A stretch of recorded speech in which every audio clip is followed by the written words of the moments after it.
cette question-là, il y a beaucoup de choses à dire, mais on va essayer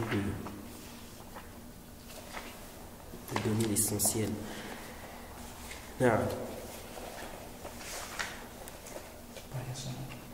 Tu prends à partir de la réponse du cheikh, là où il dit wa amma su'aluka.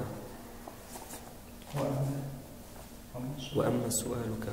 Tu as retrouvé la page 165.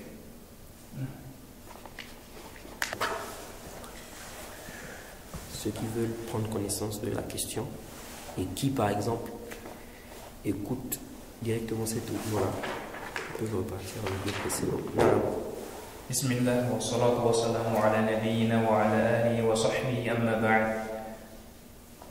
قال الشيخ رحمه الله وأما سؤالك عن هؤلاء القوم وكيف تتعاملون معهم فالجواب على هذا السؤال يتضمن أوجها عدة.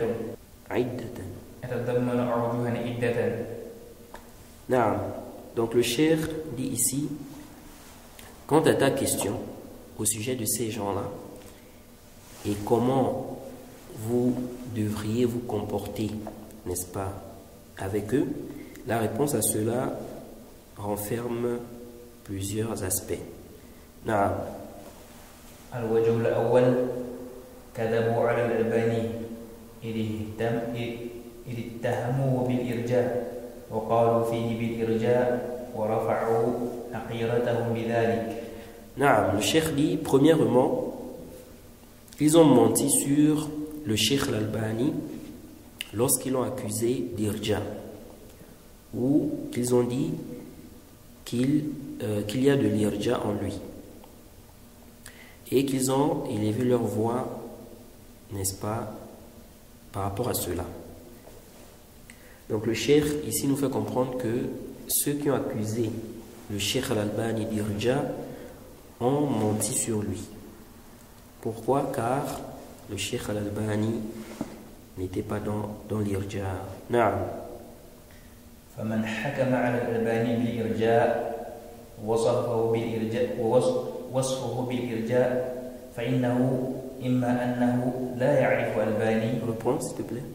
فمن حكم على الألباني بالإرجاء وصفه بالإرجاء ووصفه. Je pense qu'ils ont une omission. ووصفه بالإرجاء فإنه إما أنه لا يعرف الألباني أو لا يعرف الإرجاء وهذه تكأة يتكئ عليها دعاة الباطل دائما ليجر الناس إلى تكفير العصاة عامة والحكام خاصة. Le cheikh dit فَمَنْ حَكَمَ عَلَى الْأَلْبَانِ بِالْإِرْجَاءِ.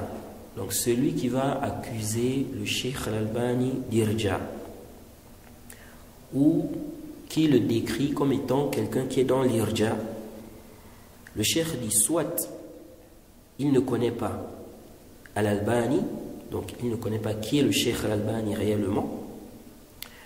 Il dit soit il ne connaît pas l'irja. Donc c'est deux choses. Soit il ne connaît pas al-Albani, soit il ne connaît pas l'irja. C'est quoi l'irja? Ou ça peut être même les deux mélangés. Jaïd. Donc quelqu'un qui connaît bien c'est quoi l'irja et qui connaît bien les positions du cheikh al-Albani, il ne peut pas accuser le cheikh al-Albani d'irja. Accuser le cheikh al-Albani d'irja, c'est soit tu ne connais pas bien les positions du cheikh, soit tu as des confusions dans la question de quoi? De l'irja. Tu t'es embrouillé. Et cette parole du cheikh, à la base même, c'est une parole du cheikh Ibn Uthaymin. Qu'est-ce que le cheikh Ibn Uthaymin dit?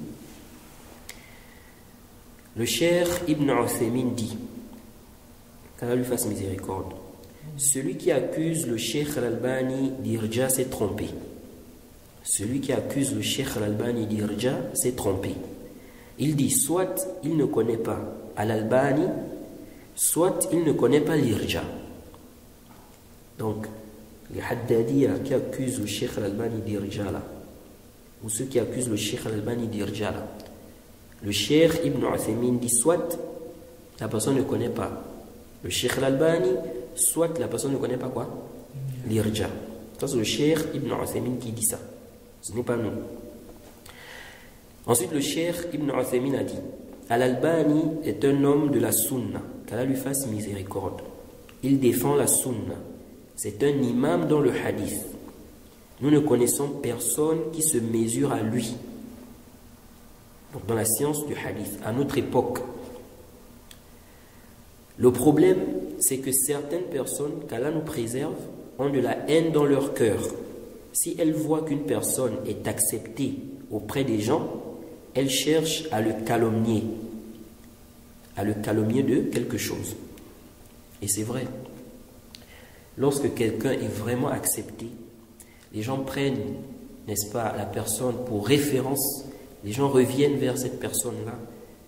Parfois ça suscite quoi?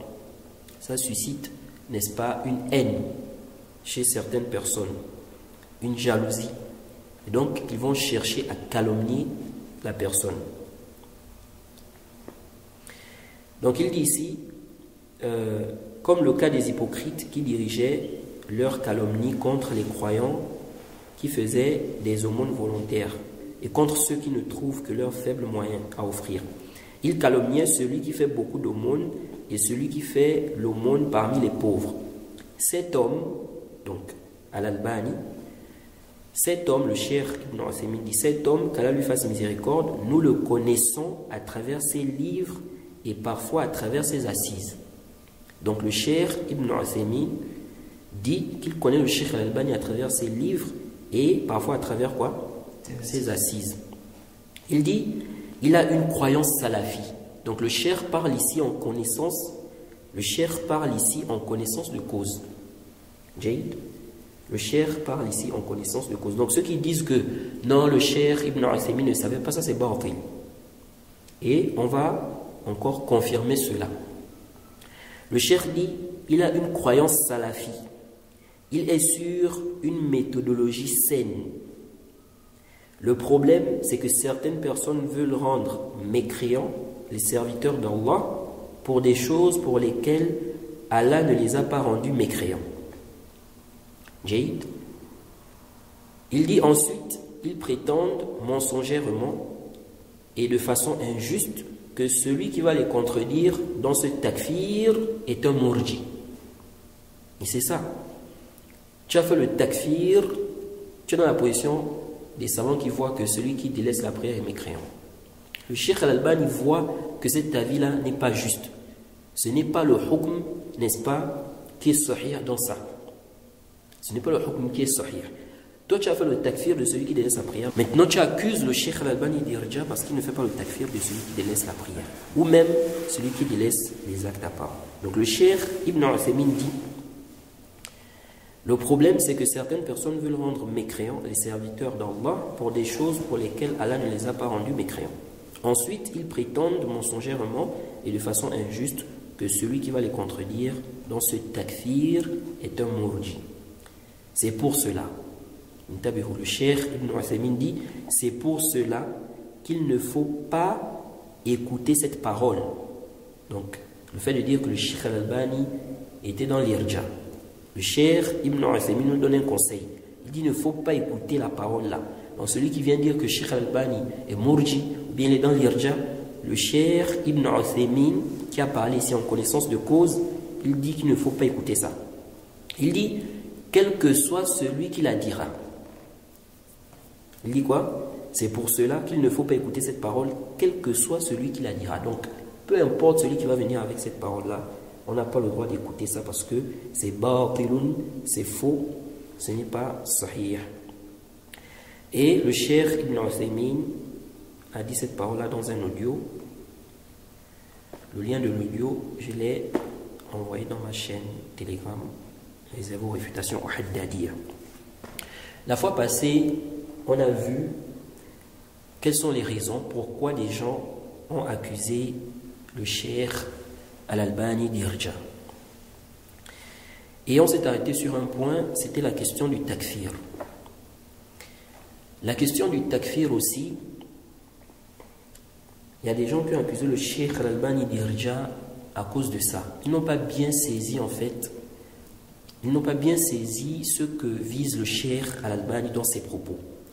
Mais avant ça, parmi les choses qui montrent que le Cheikh Ibn Uthaymin, lorsqu'il a parlé sur le Cheikh Al-Albani en disant que celui qui accuse le Cheikh Al-Albani d'irja s'est trompé, parmi les choses qui montrent que le Cheikh Ibn Uthaymin a parlé en connaissance de cause, c'est-à-dire qu'il connaissait très bien, il connaissait les positions du Cheikh Al-Albani. C'est quoi? C'est que dans son livre Fitnat al-Takfir, la fois passée on a lu un passage d'une parole du Cheikh Al-Albani. Avant ça d'abord, le Cheikh Ibn Uthaymin, ce livre-là, Fitnat al-Takfir, à la base, c'est une cassette où le Cheikh Al-Albani parlait de la fitna du takfir. Après, on a mis ça en écrit. Le Cheikh Ibn Uthaymin a partagé cette cassette-là. Il a encouragé les gens à écouter cette cassette-là. Et dans cette cassette-là, dans cette question-là de fitna du takfir, le Cheikh Al-Albani parle des questions du takfir là-bas. Donc le Cheikh Ibn Uthaymin connaissait très bien les positions du Cheikh Al-Albani. J'ai ici là des audios du Cheikh où il encourage, où il demande aux gens d'écouter, n'est-ce pas, la cassette du Cheikh Al-Albani, Fitnat al-Takfir. هذه الفئة جائزتها شريط 4 أشرطة عنوانها فتنة التكفير. Donc le Cheikh Ibn Uthaymin ici, il est en train de donner des cadeaux aux étudiants, à des étudiants. Et il dit donc, le cadeau ici c'est quoi? C'est 4 cassettes.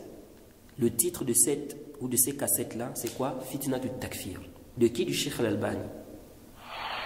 والمتحدث هو محدث الشام أو إن شئتم قلتم محدث عصره الشيخ محمد ناصر الدين الألباني. Donc, il dit ici, l'auteur, donc celui qui parle dans les cassettes-là, il dit c'est le muhaddith de Sham. Donc le Cheikh Ibn Uthaymin l'appelle muhaddith de Sham. Il dit, si vous voulez, dites même le muhaddith de son époque. C'est Cheikh Mohammed Nasruddin Al-Albani. Donc, le Cheikh Ibn Uthaymin a donné ça en cadeau. Plus que ça, il a distribué ça au haram. أنا ودي إنه نجمع الفوائد ويداخل بعضها في بعض ونخلي شيء يطبعه ووزنه. كما إن عندي أنا نسيت فسجيبة كلام جيد للألباني في فتنة التكفير. Il dit, j'ai oublié d'apporter une parole qui est jayyid, donc une bonne parole de Al-Albani sur la fitna du takfir. كما إن عندي أنا نسيت فسجيبة كلام جيد للألباني في فتنة التكفير جيد جدا. Il dit c'est une très bonne parole. جيد جدا. إن شاء الله نوزع عليكم. Il dit on va vous partager cela. تأييد الشيخ عبد العزيز بن باز له تأييد الشيخ عبد العزيز تكفير جيد جدا. إن شاء الله نوزع عليكم. وتأييد الشيخ عبد العزيز بن باز له إن شاء الله تعالى بس هذا الليلة ما أمدان. Et il dit que le Cheikh Ibn Baz, il a fait quoi? Il a soutenu ça. Jaid. Donc, le Cheikh Ibn Uthaymin a encouragé le livre là, Fitnat al-Takfir. Il a même fait des annotations à ce livre-là. Et il a partagé les cassettes du Cheikh Al-Albani sur la fitna du takfir. Et dans ces cassettes-là, ou dans ce livre, la fitna du takfir, le Cheikh Al-Albani parle des questions du takfir. Et là-dedans, il parle de la division, n'est-ce pas, du kufr en kufr et i'tiqadi, donc la mécréance liée à la croyance, et la mécréance liée à l'acte. Ce qui a fait que certaines personnes s'embrouillent et puis accusent le Cheikh Al-Albani d'irja dans cette question du takfir, bien dans la question du kufr. Parce qu'ils n'ont pas bien saisi en fait les propos du cheikh. Alors le cheikh Ibn Uthaymin a fait des annotations au livre Fitnat al-Takfir. Pourtant, il y a des points où il n'était pas d'accord avec le cheikh al-Albani. Mais il n'a jamais accusé le cheikh al-Albani d'irja. Au contraire, il dit même que celui qui l'accuse d'irja s'est trompé. Par exemple, à la page 9 à 10, le cheikh al-Albani, n'est-ce pas, a dit en résumé qu'il faut savoir que le kufr, la perversité, l'injustice se divisent en deux. On a la mécréance, la perversité, l'injustice qui fait sortir de l'islam. Et tout ceci, il dit, revient au fait de rendre licite la chose par le cœur. Et l'autre qui ne fait pas sortir de l'islam, ça revient au fait de rendre licite par l'acte. Il dit tous les péchés, surtout ceux qui est répandu à notre époque-là, font partie du fait de rendre l'acte licite, tel que le riba, la consommation d'alcool et autres. C'est de la mécréance par l'acte. Bon, ça, c'est discutable de dire que c'est considéré comme étant une mécréance par l'acte, le fait de consommer de l'alcool ou bien le riba. Le cheikh al-Albani, en fait, voyait que ces actes-là, on peut dire que c'est le fait de rendre ça licite, mais par l'acte, pas par le cœur. Et ça ne fait pas sortir de l'islam. Alors ici, là, le fait que le cheikh al-Albani considère ça comme étant une mécréance par l'acte, c'est discutable. Parce que les textes, on a des textes où on mentionne certains péchés, on qualifie certains péchés de mécréance. Et d'autres n'ont pas été qualifiés de mécréance. Donc, s'il faut considérer ces choses-là alors qu'on n'a pas de texte où c'est qualifié de mécréance, n'est-ce pas? Il n'y a pas de preuve qui montre que c'est une mécréance. Alors ça, quel est alors l'intérêt? Pourquoi on a fait le tafriq? Si tous ces péchés-là sont considérés comme étant de la mécréance, mais une mécréance liée à l'acte, pourquoi dans les textes on fait le tafriq? Il y a certains péchés où on mentionne que c'est une mécréance et d'autres non. Le cheikh dit donc, le cheikh al-Albani dit, il n'est pas permis de déclarer mécréants les pécheurs qui feront ces péchés-là par le simple fait qu'ils font ces péchés-là. Jade, il n'est pas permis de déclarer mécréants les pécheurs qui vont faire ça par le simple fait qu'ils font ces péchés-là.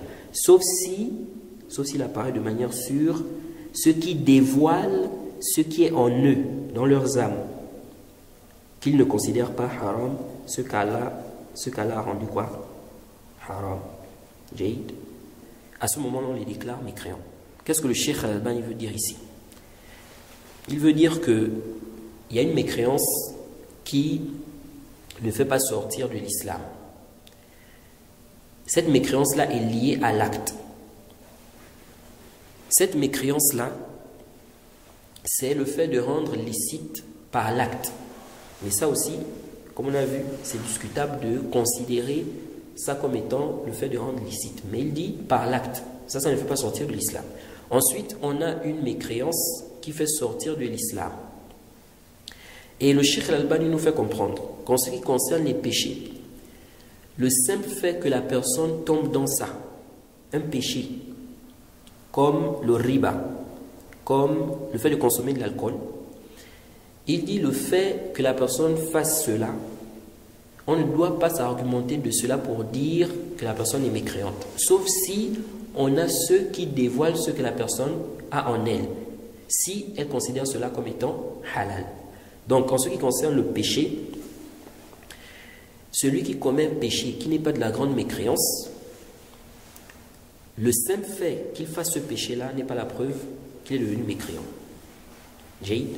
Mais s'il rend ça halal, il devient quoi? Mécréant. Mais en ce qui concerne le kufr, la mécréance, ce n'est pas une condition de rendre ça quoi? Halal. Celui qui tombe dans la mécréance, même si il sait que c'est haram, il devient mécréant. Alors le cheikh Ibn Uthaymin a fait une annotation à cette parole du cheikh al-Albani qu'on a citée précédemment. Qu'est-ce qu'il dit? Il dit donc en annotation وَلَكِنَّنَا قَدْ نُخَالِفُهُ فِي مَسْأَلَةٍ. Il dit cependant, il se peut qu'on le contredise, donc le cheikh al-Albani, dans une question. أَنَّهُ لَا يُحْكَمُ بِكُفْرِهِمْ إِلَّا إِذَا اعْتَقَدُوا حِلَّ ذَلِكَ. Il dit, il se peut qu'on le contredise dans une question.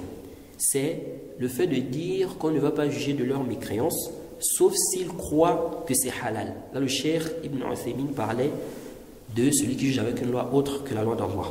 Parce que le cheikh Al-Albani aussi est venu avec cette istidlal-là, tout ça, c'était pour montrer que celui qui juge avec une loi autre que la loi d'Allah, on n'a pas le droit de le juger mécréant du simple fait qu'il a jugé avec une loi autre que la loi d'Allah. Sauf s'il rend ça licite, sauf si on a des preuves qui montrent qu'il a rendu ça licite. Donc le cheikh Ibn Uthaymin dit, il se peut qu'on le contredise. Donc le cheikh Al-Albani, dans une mas'ala, c'est le fait de dire qu'on ne juge pas de leur mécréance, sauf s'il croit que c'est halal. Il dit, هذه المسألة تحتاج إلى النظر.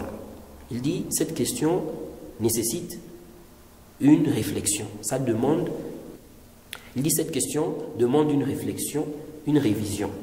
Jaïd, c'est une question qu'il faut revoir. Il dit, لأننا نقول, il dit, car nous disons, من اعتقد حل ذلك حتى لو حكم بحكم الله وهو يعتقد أن حكم غير الله أولى فهو كافر كفر عقيدة. Le cheikh dit, celui qui croit que c'est halal, donc c'est halal de juger avec une loi autre que la loi d'Allah. Il dit, même s'il juge avec le jugement d'Allah, mais s'il croit que le jugement d'autre qu'Allah est mieux et meilleur, il est mécréant d'une mécréance liée à la croyance. Jaïd. Le cheikh dit, walakin kalamuna ala al-amal. Il dit, mais notre parole ici c'est sur l'acte. Alors ici, ce que le cheikh a dit, ce n'est pas un argument pour dire que le fait de juger avec une loi autre que la loi d'Allah, ça va sortir de l'islam. Jaïd.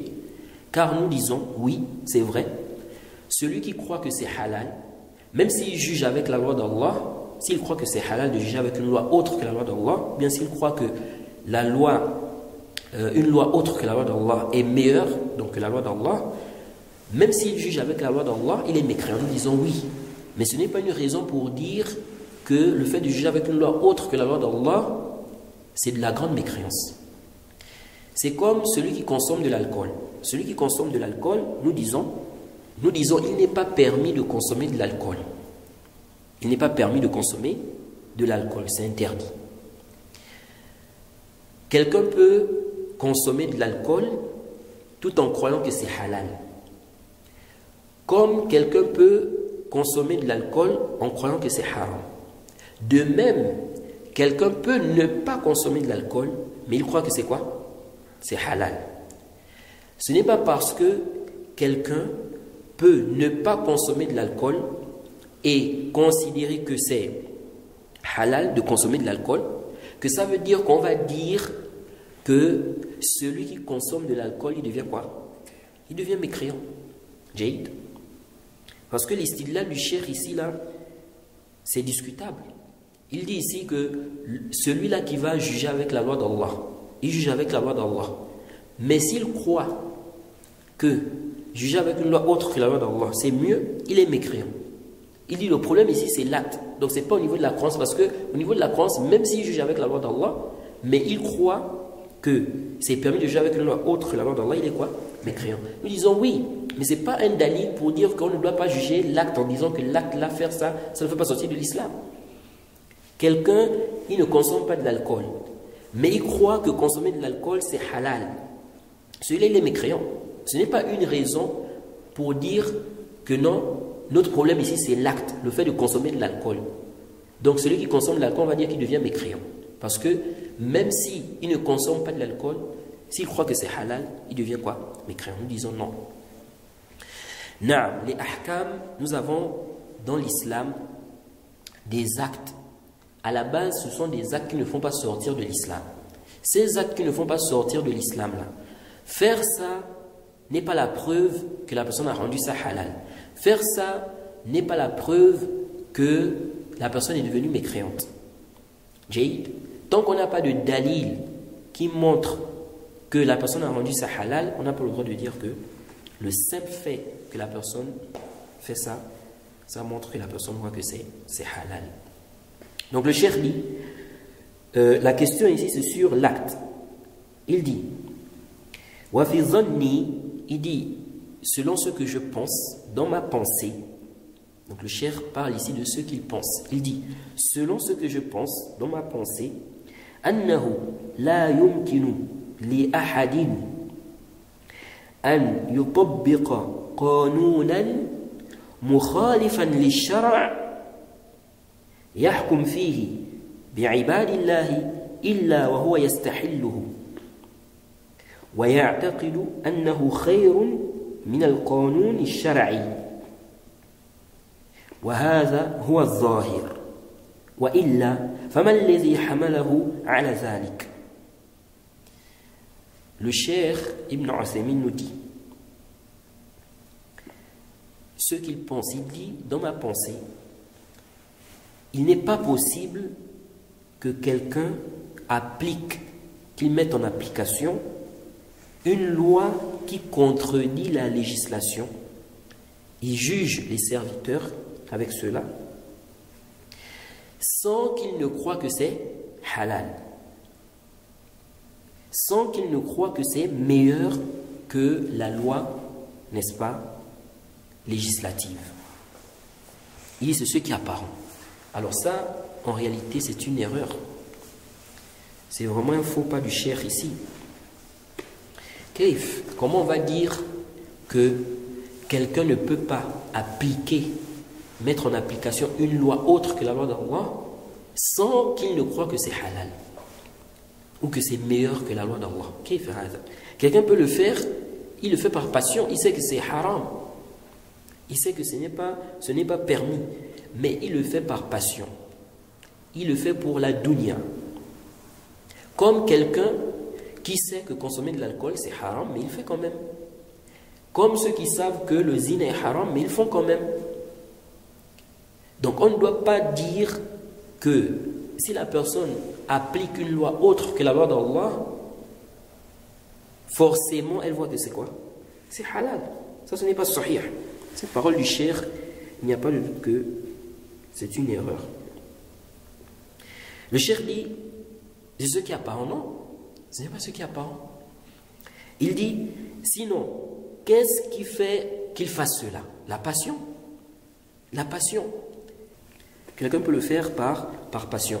Comme aujourd'hui, dans les questions de mariage, là, il y a des gens qui, au lieu d'appliquer ce qui est venu dans la législation, ils appliquent ce qui est venu dans leur coutume. Dans notre coutume, c'est comme ça. Ils font ça. Ceux-là, ils ont délaissé le jugement d'Allah.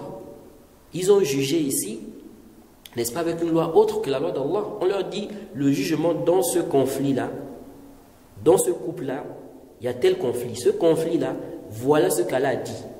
Voilà la sentence. Ils disent qu'ils appliquent ce qui est dans leur coutume. Nous, dans notre coutume, quand il y a un conflit comme ça, voilà comment on doit faire. Donc, ils appliquent ça. Est-ce qu'on va dire que parce qu'ils ont appliqué ça, forcément, n'est-ce pas, ils voient que c'est meilleur? Non, ils peuvent voir que c'est meilleur. On n'en disconvient pas. Ils peuvent voir que c'est halal de juger avec, n'est-ce pas, leurs coutumes, n'est-ce pas, qui sont contraires aux lois d'Allah. Mais est-ce que forcément c'est ça? Non. Donc, ici, le cheikh dit, qu'est-ce qui peut bien donc le pousser à faire cela? Nous disons la passion.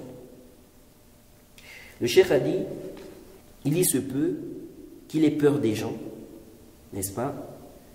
Des gens qui sont plus forts que lui, et donc c'est à cause de ça qu'il va faire cela. C'est-à-dire que s'il n'applique pas cette loi-là, qui est contraire à la loi d'Allah, donc il a peur, et donc il va faire cela. Il dit, et donc à ce moment-là, il va être quoi? Comme le mudahin, qui commet des péchés. Oui, celui qui flatte les mécréants. Il flatte, c'est-à-dire qu'il va faire des choses pour plaire au kuffar. C'est-à-dire qu'il montre en fait le contraire. Il montre le contraire et il est d'accord avec eux. Il agrée en fait, il agrée leur acte, ce qu'il fait là. Bref, donc ici là, cette parole du cheikh, c'est clair que ce n'est pas quoi? Ce n'est pas sahih. Mais ce que je voulais faire ressortir de là, c'est quoi? C'est que le cheikh Ibn Uthaymin n'a pas été d'accord avec le cheikh Al-Albani ici. Pourtant, n'est-ce pas, cela n'a pas fait qu'il accuse d'irja. Donc quand le cheikh Ibn Uthaymin dit que le cheikh Al-Albani, celui qui accuse le cheikh Al-Albani, celui qui accuse le cheikh Al-Albani d'irja, il s'est trompé, le cheikh Ibn Uthaymin ne parle pas quoi? Il ne parle pas comme ça, sans science. Il connaît de quoi il parle. Il connaît les positions du cheikh Al-Albani. Et le cheikh Bin Baz, dans la cassette Ad-Dama'atul Baziyya, cette cassette-là, des gens sont venus poser des questions au cheikh Bin Baz sur la question de celui qui juge avec une loi autre que la loi d'Allah. Et dans cette cassette-là, ils ont posé des questions, ils ont presque tout fait pour que le cheikh Bin Baz finisse par dire que celui-là qui juge avec une loi autre que la loi d'Allah, il est quoi? Il est mécréant. Ils ont posé les questions, ils ont amené. Ibn Kathir a dit kaza, ijma, kaza. Le cheikh Bin Baz est resté ferme. Il est resté ferme. Tant qu'il ne croit pas que c'est halal, il n'est pas mécréant. Ils ont amené, non mais Yacher, comme ça. Ibn Kathir a dit, non mais Yacher, s'il fait comme ça. Le cheikh Bin Baz est resté ferme comme une montagne. Jusqu'à ils ont même parlé, ils ont fait allusion à un consensus. Ils ont dit Ibn Kathir. Ils ont dit Ibn Kathir a mentionné un consensus. Le cheikh Bin Baz a dit même si. Il dit combien de gens mentionnent des consensus, mais ce n'est pas prouvé. Donc le cheikh Ibn Baz est resté ferme sur sa position. Hatta yastahil. Jusqu'à ce qu'il rende ça halal. Alors, dans la cassette là, qu'est-ce que le cheikh Bin Baz dit? On lui parle de la position de son cheikh Mohammed ibn Ibrahim. Et ça veut montrer en fait l'erreur de cette parole du cheikh Ibn Uthaymin, cette parole du cheikh Bin Baz. Lorsque le cheikh Ibn Uthaymin dit, s'il fait ça, ça veut dire quoi? S'il applique donc une loi, s'il applique une loi autre que la loi d'Allah, c'est qu'il voit que c'est quoi? Halal.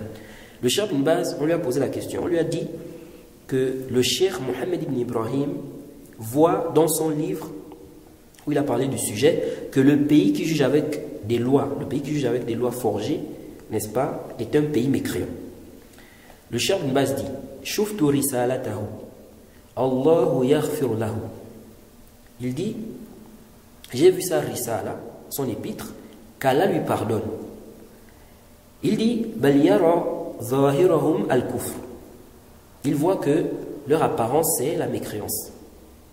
لأن وضعهم للقوانين دليل على رضا واستحلال وهذا ظاهر رسالته. Il dit, il voit que le fait qu'ils établissent ces lois forgées, c'est la preuve qu'ils sont d'accord avec ces lois-là, qu'ils voient que c'est halal. Donc le cheikh Ibn Baz dit, la position du cheikh Mohammed ibn Ibrahim, sachant que on mentionne que le cheikh Mohammed ibn Ibrahim est revenu sur sa position. Et ça c'est un débat là-bas aussi. Mais ce qui m'intéresse ici, c'est que le cheikh Ibn Baz dit, la position du cheikh Mohammed ibn Ibrahim là, il dit, ce qui est apparent de sa position, c'est qu'il voit que le fait d'établir ces lois-là, ça montre quoi? Qu'ils ont rendu ça halal. Donc ce n'est pas l'acte seulement. Ils n'ont pas dit, l'acte là c'est le koufr comme ça, khalas. Mais pourquoi c'est le koufr? Non, l'acte là seulement. Non. Il y a un ta'alil qui est là, il y a une cause.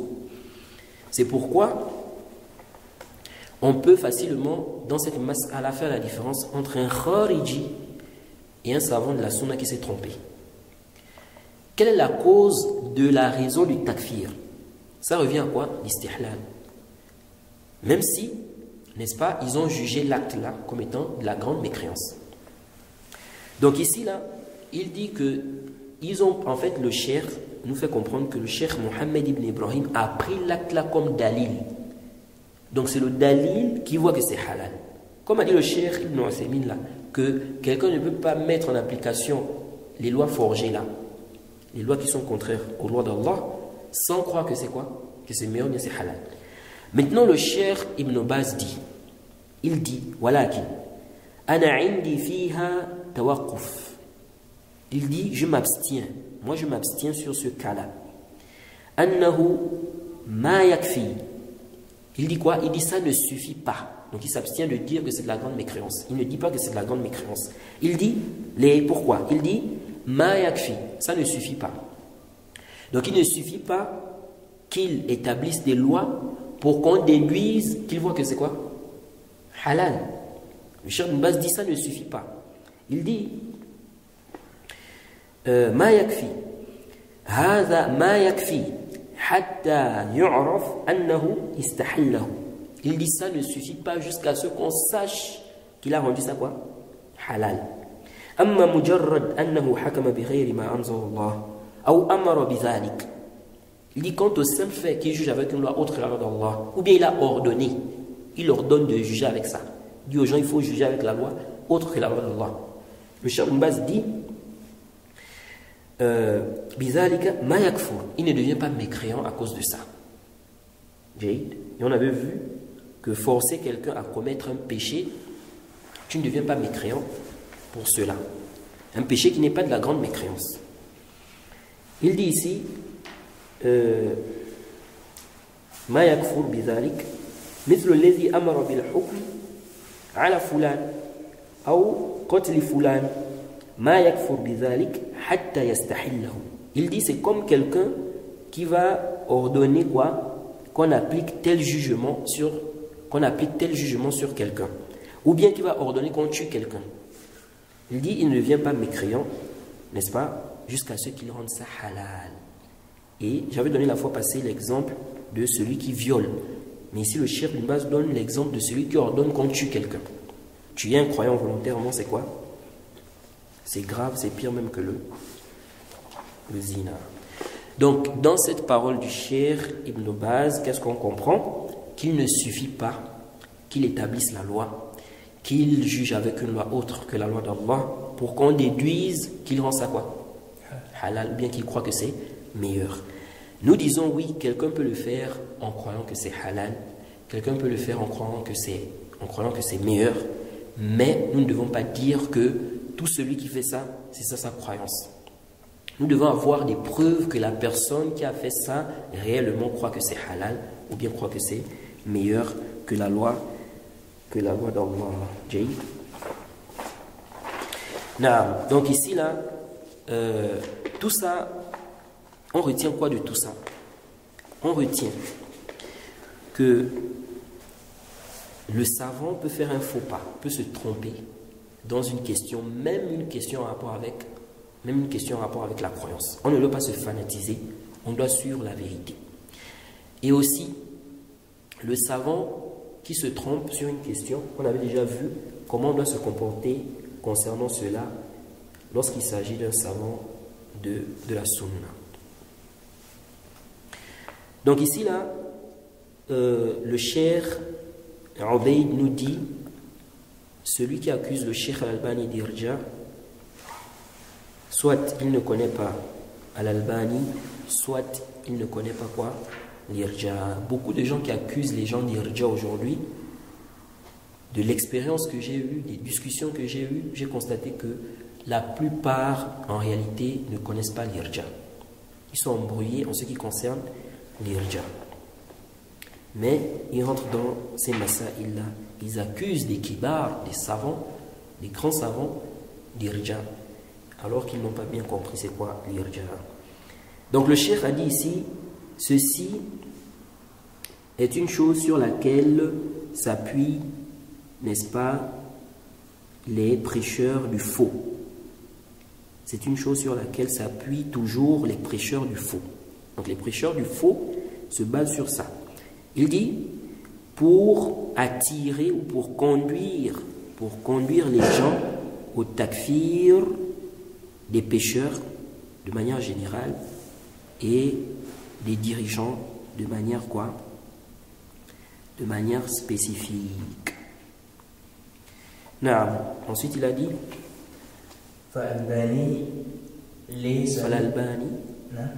فالألباني ليس من الإرجاء في شيء. Non, le cheikh dit Al-Albani n'a rien à voir avec l'irja. Il n'a rien à voir avec l'irja. Donc il n'est pas dans l'irja. Non.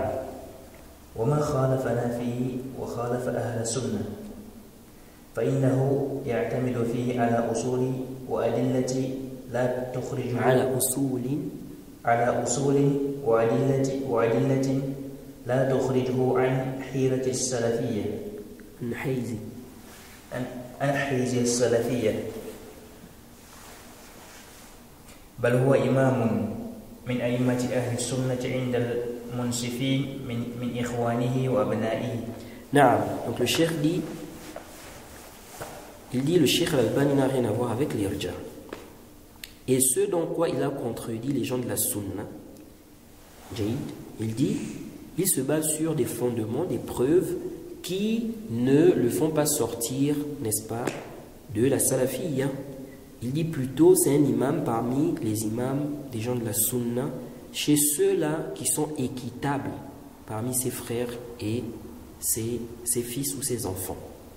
Le cheikh ici a bien précisé, chez celui qui est équitable. Parce que celui qui est injuste, celui qui suit la passion, lui, les arguments, il ne va pas regarder ça. Parce qu'il suit la passion. Tu apportes des preuves claires qui montrent que ce qu'il dit est faux, lui, il persiste. La question du kufr, sur lequel certains se sont basés pour accuser le cheikh Al-Albani d'irja. Le fait que le cheikh Al-Albani dise qu'on divise la mécréance en deux. On a une mécréance qui est kufr et i'tiqadi, la mécréance liée à la croyance, et le kufr qui est amali, kufr amali, la mécréance qui est liée à l'acte.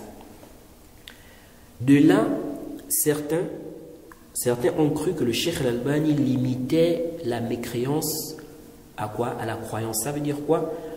Que on ne peut pas devenir mécréant à travers l'acte.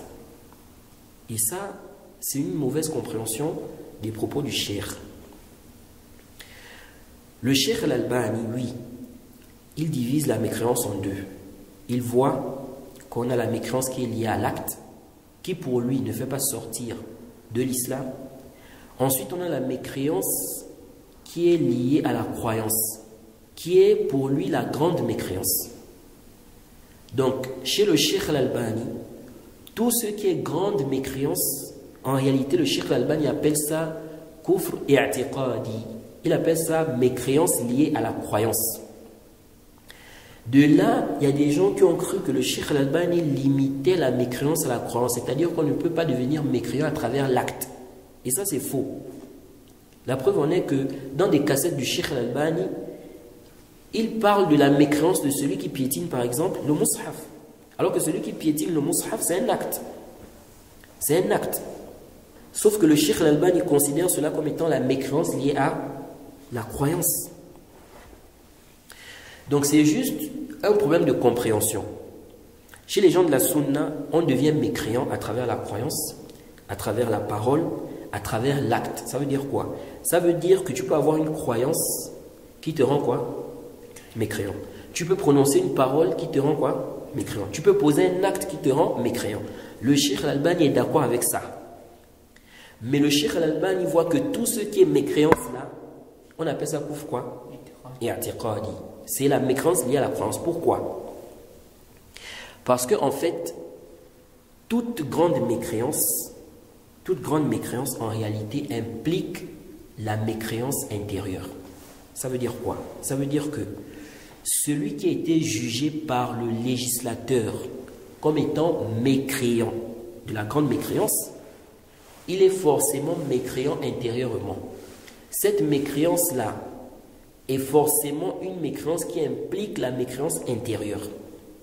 On n'a pas une personne qui est jugée mécréante, de la grande mécréance par le législateur, et on dit que cette mécréance, ça n'implique pas la mécréance intérieure. Il n'y a pas, ça n'existe pas chez les gens de la sunna. C'est pourquoi d'ailleurs, le cheikh al-Islam, Ibn Taymiyyah, dit quoi? Il dit, dans Majmu' al-Fatawa au tome 14. Majmu' al-Fatawa au tome 14, page 120. Il dit: les actes apparents qui sont de la mécréance. Donc il parle ici des actes apparents qui sont de la mécréance. Il dit: les actes apparents qui sont de la mécréance, tels que la prosternation pour les idoles. Donc se prosterner pour les idoles, c'est de la mécréance. C'est un acte apparent. Le Cheikh l'Islam dit: les actes apparents qui sont de la mécréance, tels que la prosternation pour les idoles, le fait d'insulter le messager, et ce qui est semblable à ce genre de choses, ne sont de la mécréance que parce qu'ils impliquent la mécréance intérieure. Fin de citation. Le Cheikh l'Islam dit: ne sont de la mécréance que parce qu'ils impliquent la mécréance intérieure. Donc, on ne dit pas que la chose est une grande mécréance en réalité, et on dit après que quelqu'un qui fait ça, il a la foi dans le cœur. Donc, il est mécréant, mais il a la foi dans le cœur. Non. Et cette parole implique à dire que des gens qui ont la foi dans le cœur iront éternellement en enfer.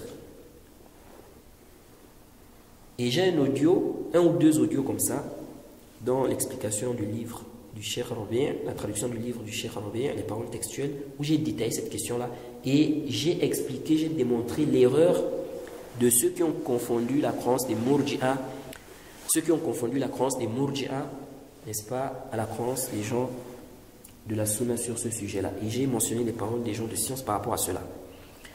Donc, celui qui a été jugé mécréant par le législateur, cela implique quoi? Sa mécréance intérieure.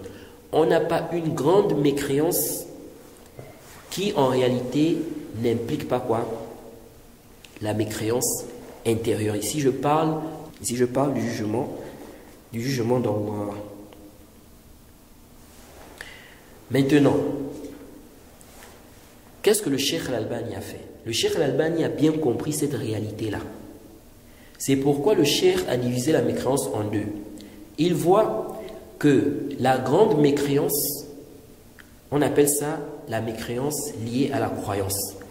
Et ce qui ne fait pas partie de la grande mécréance, ou bien on va dire la mécréance qui n'est pas de la grande mécréance, la mécréance qui n'est pas de la grande mécréance, il appelle ça mécréance liée à l'acte.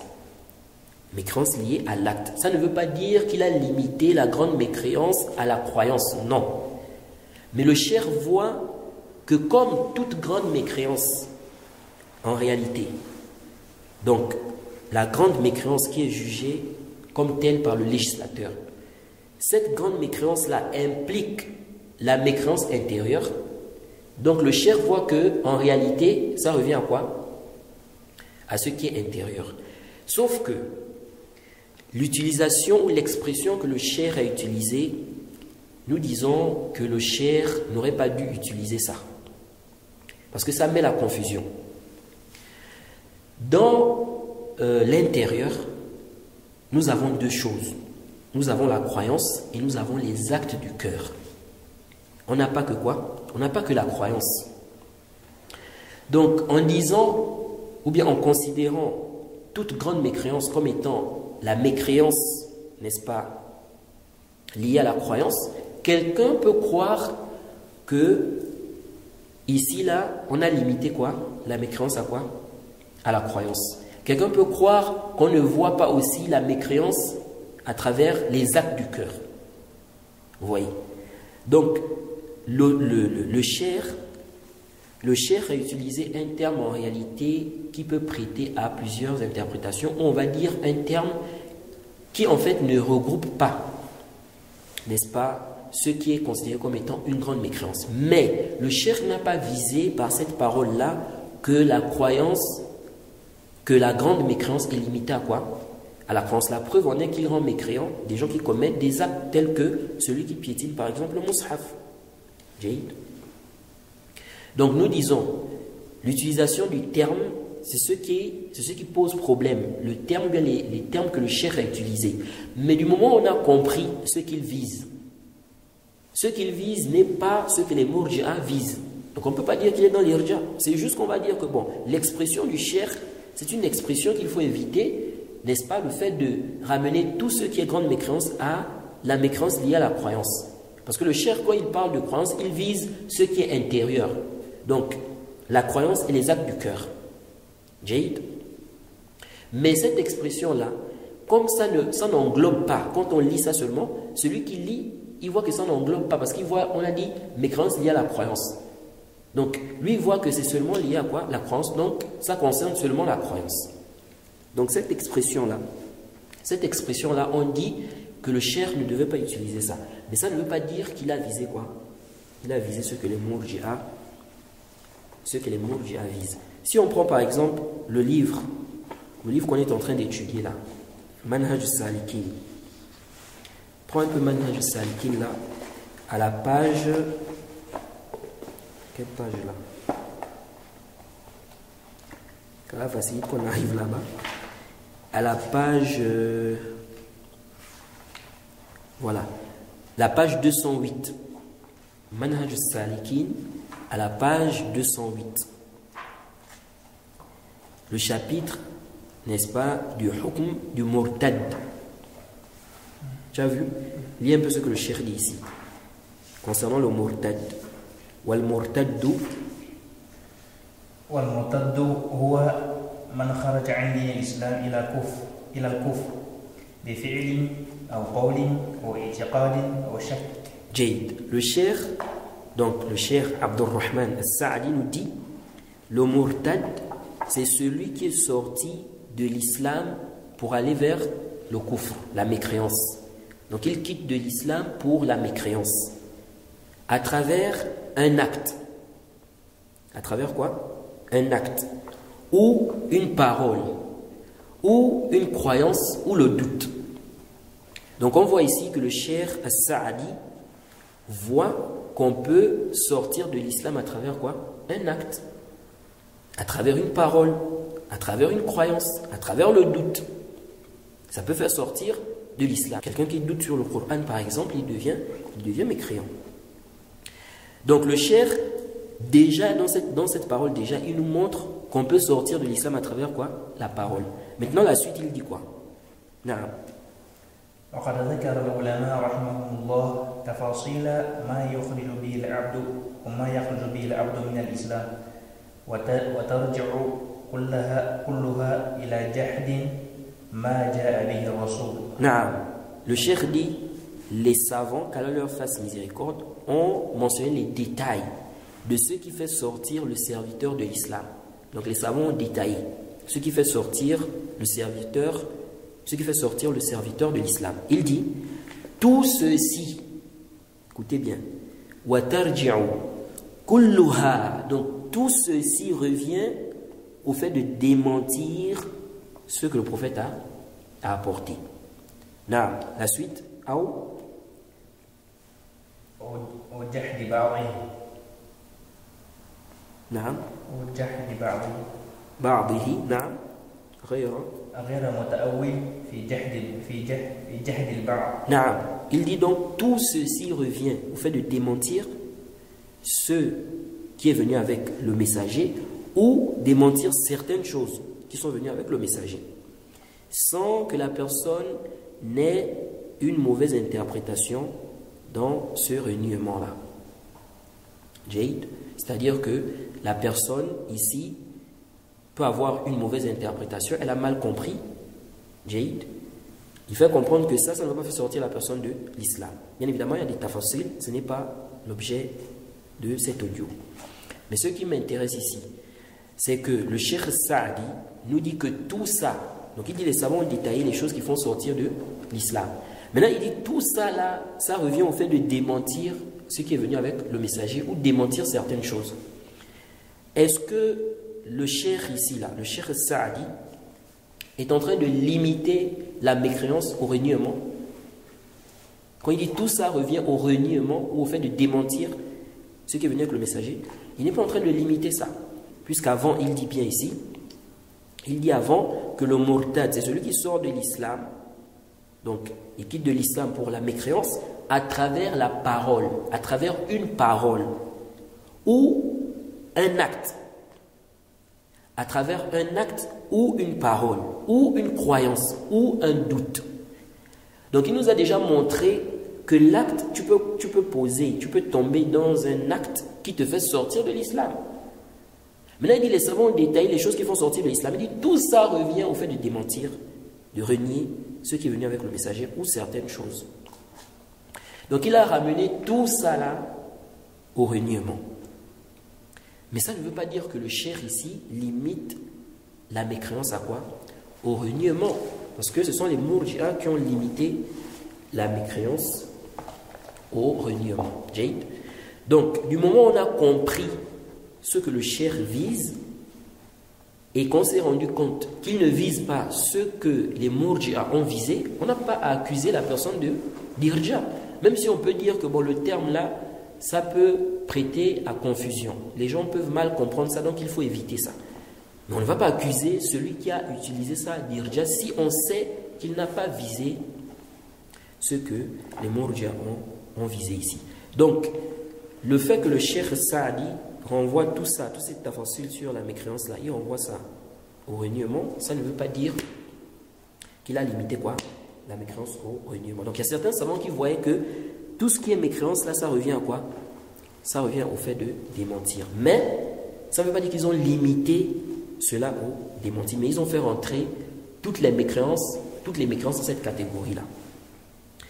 Donc c'est ça, le Cheikh Al-Albani, il a fait rentrer tout ce qui est grande mécréance dans ce qu'il appelle la mécréance liée à la croyance. Tout ce qui est grande mécréance. Il a fait rentrer tout ce qui est grande mécréance dans ce qu'il appelle la mécréance liée à la croyance. Jade. Mais ça ne veut pas dire qu'il a limité la mécréance à quoi? La mécréance à la croyance. Il voit qu'on peut devenir mécréant si on commet un acte de mécréance. Mais il fait rentrer tout ça dans quoi? La mécréance liée à quoi? À la croyance, comme on a expliqué. J'espère que c'est clair. Donc, il ne convient pas d'accuser le Cheikh Al-Albani d'irja à cause de quoi? De cela. Même si nous disons que le cheikh ne devait pas utiliser ça. Parce qu'en utilisant ça, ça mène quoi? Ça peut mettre la personne dans la confusion. Parce qu'il y a des actes qui en réalité font sortir de l'islam. Lorsque le cheikh dit, on a la mécréance qui est liée à l'acte. Ça ne fait pas sortir de l'islam. La mécréance qui est liée à la croyance, ça fait sortir de l'islam.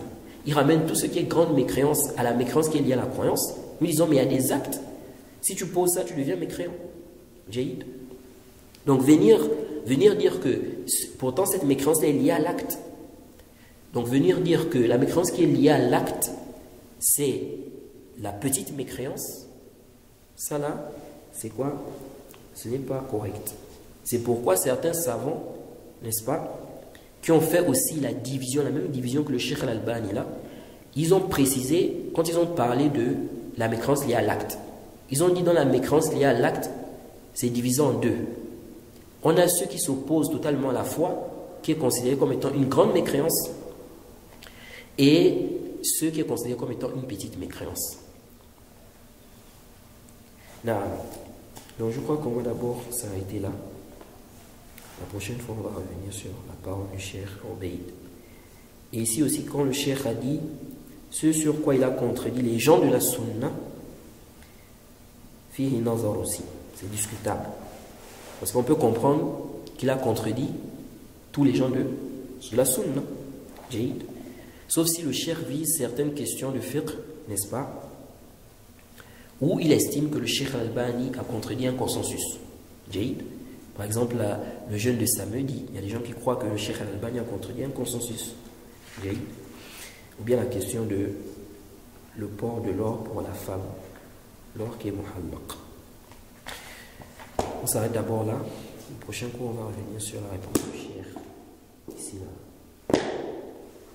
Voilà. Il y a une question. Hein? J'ai pas compris. Le tabdir de celui qui délaisse sa prière? J'ai pas compris la question. C'est quoi la question? Quel est le jugement? Le jugement de faire le tabdir de celui qui délaisse sa prière ou bien de celui qui ne rend pas mécréance de qui délaisse sa prière? De celui qui délaisse la prière. Non, celui qui délaisse la prière. J'ai effacé. Non, celui qui délaisse la prière, les savants divergents, on a déjà parlé de ça, non? As-sahih. Non, je parle du tabdi. Le tabdir de celui qui ne rend pas mécréant, celui qui délaisse sa prière. Parce que celui qui délaisse sa prière, les savants du verset, certains savants disent il est mécréant. L'autre on dit il n'est pas mécréant, c'est un pervers. Maintenant, toi tu demandes le tabdir de celui qui ne rend pas mécréant, celui qui délaisse sa prière, ou bien le tabdir de celui qui délaisse sa prière. Celui qui délaisse sa prière. Celui qui délaisse sa prière, il n'est pas mécréant. Alors, sahih. Mais certains savants voient qu'il est mécréant. Donc ça veut dire quoi? Il est sorti de l'islam. Maintenant, il y a des savants qui voient que c'est un pervers. C'est un pervers, il a commis quoi? Un grand péché. Donc ça rentre dans la catégorie des péchés. Comme celui qui commet le zina, celui qui vole. Jade. Donc on ne fait pas ici le tabdir, mais on fait quoi? Le tafsir. نعم سبحانك اللهم وبحمدك واشهد ان لا اله الا انت استغفرك واتوب اليك